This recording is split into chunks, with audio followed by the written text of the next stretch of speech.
We are here encountering the undead plague carrier, Levanria. You cannot love. I cannot. Yet I cannot be sated without you. Robert Eggers' 2024 reimagining of Nosferatu delves deep into the labyrinth of human sexuality, intertwining themes of repressed desires, forbidden passions, and the perilous allure of the unknown. Central to this narrative are the characters of Count Orlok and Ellen, whose interactions serve as a conduit for exploring the overpowering force of sexual urges and the consequences of succumbing to them. From the very first moment, Lily Rose Depp's Ellen is portrayed as a woman with a heavy burden on her shoulders, living in a society where there are certain standards and expectations upon her, all the while having a deeply rooted longing that burns inside of her. She is married to Thomas, and this is in direct conflict with a forbidden yet alluring psychic connection to Count Orlok. Orlok is a representation of her urges that bubble right beneath the surface.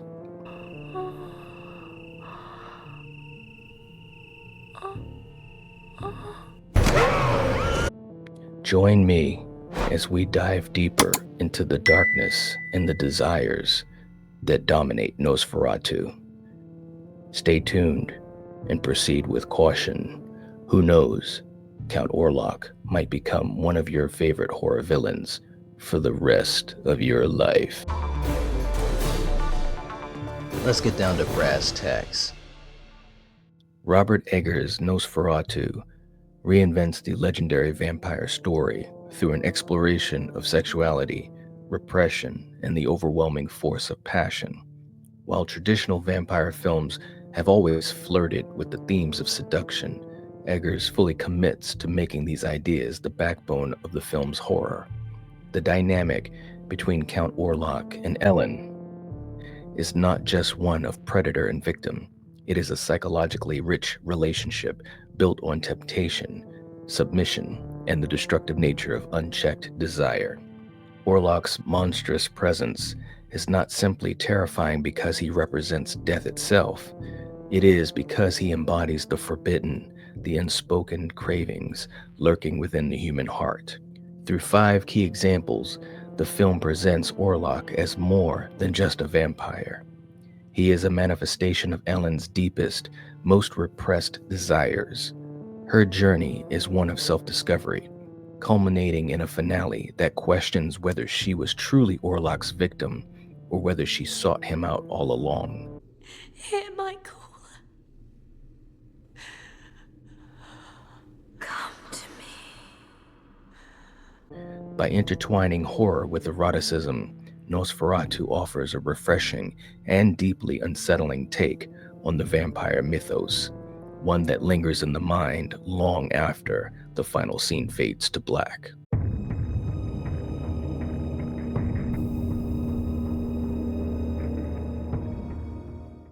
From the very first moments of the film, Ellen is depicted as a woman yearning for something more.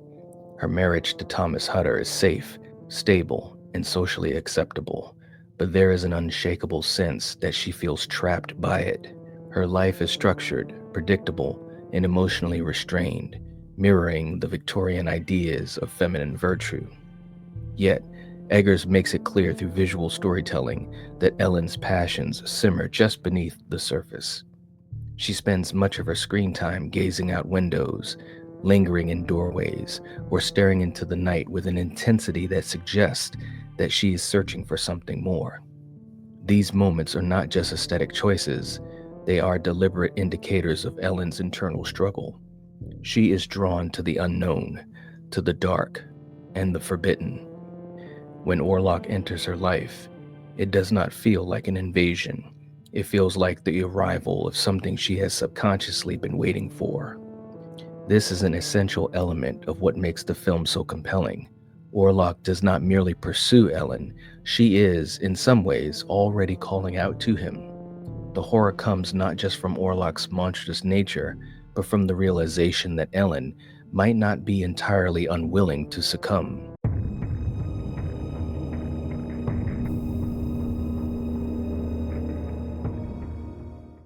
Count Orlok is not simply a grotesque monster in this adaptation.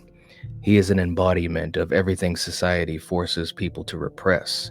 His very presence exudes an unsettling eroticism, not in the conventional sense, but in the way that he represents the primal and the uncontrollable. When Thomas Hutter first meets Orlok in his decayed castle, the setting itself reinforces this theme. The Gothic, crumbling architecture is not just eerie, it is suggestive, sensual in its decay. Everything about Orlok's presence is both terrifying and hypnotic. He does not just kill, he seduces, ensnares, and overwhelms.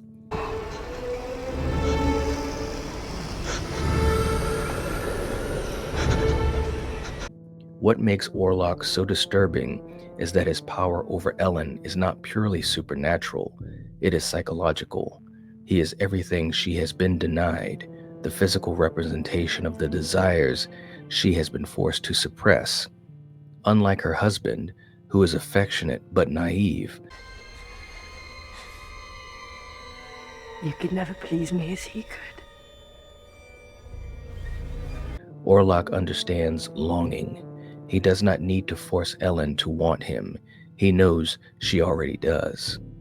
Eggers crafts Orlok's interactions with Ellen to highlight this dynamic. When she first sees him, there is a moment of recognition rather than pure horror. The way Orlok moves, deliberate, slow, intimate, mirrors the way a lover might approach rather than a predator about to strike. And stirred me from my grave. You are my affliction.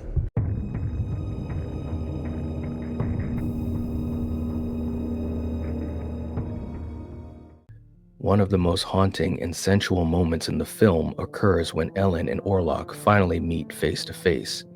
Unlike many vampire films that depict this moment as purely violent, Eggers lingers on the tension, allowing the horror to build through unspoken desire. Ellen does not run when Orlok approaches. She does not scream or recoil in terror. Instead, she watches him, her breath shallow, her expression unreadable.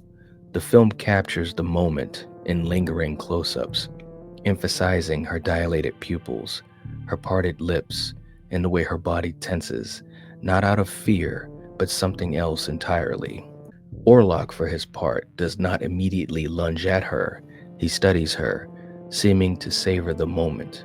When he finally touches her, it is slow, almost reverent. The camera lingers on the slight movements, his fingers brushing against her wrist, the way she tilts her head slightly, offering her neck before he even moves toward it. This scene is profoundly unsettling because it does not play out as a traditional horror moment.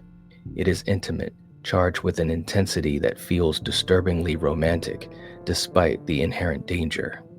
The horror comes from Ellen's acceptance, from the realization that she is not entirely resisting what is happening.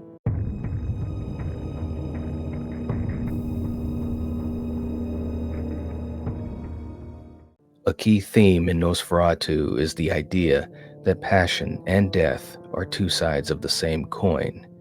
Throughout the film, Eggers draws clear parallels between sexual desire and the act of being consumed by Orlok. After Ellen's first encounter with Orlok, she is visibly changed. Her demeanor is different, her movements slower, more deliberate. It is as if she has crossed a threshold that she can never return from.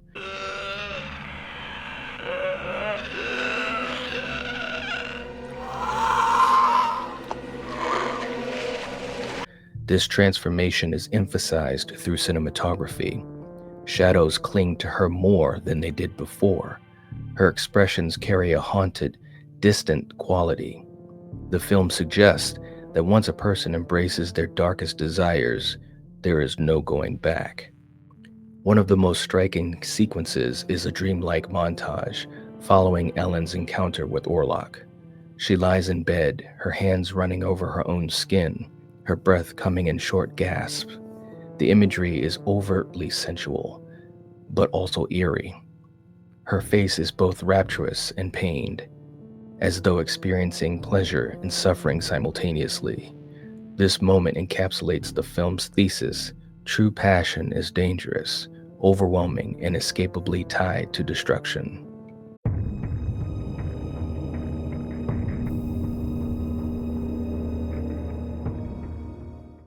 By the climax of the film, Ellen is no longer the same woman she was at the beginning.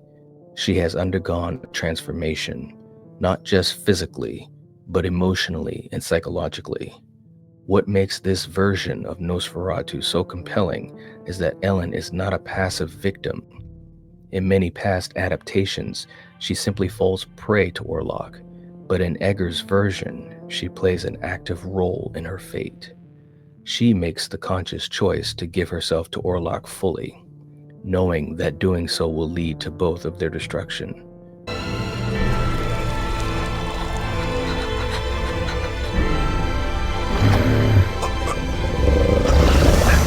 But the way the scene plays out is ambiguous. Does she do it to save others, or does she do it because she has finally accepted that she wants to? Her final moments are not filled with terror, but with an eerie sense of peace. She welcomes Orlok, lets him take her completely, and in doing so, ensures his downfall. It is a moment of both triumph and tragedy. Ellen takes control of her fate, but in the process, she loses herself.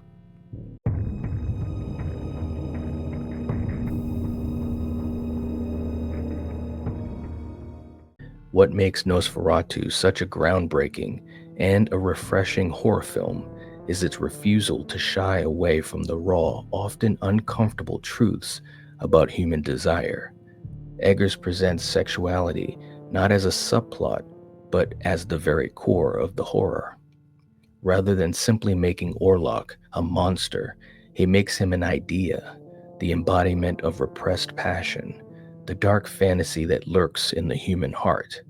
Ellen's journey is not just about survival, but about awakening. In doing so, Nosferatu reinvents the vampire genre, transforming it from a simple story of good versus evil into a meditation on the intoxicating and terrifying power of desire. It is a film that lingers, not just in fear, but in fascination. Every night first in sleep, then in your arms, everything will be mixed with abomination and you'll be knee-deep in blood. Everyone will cry, there will be none to bury the dead.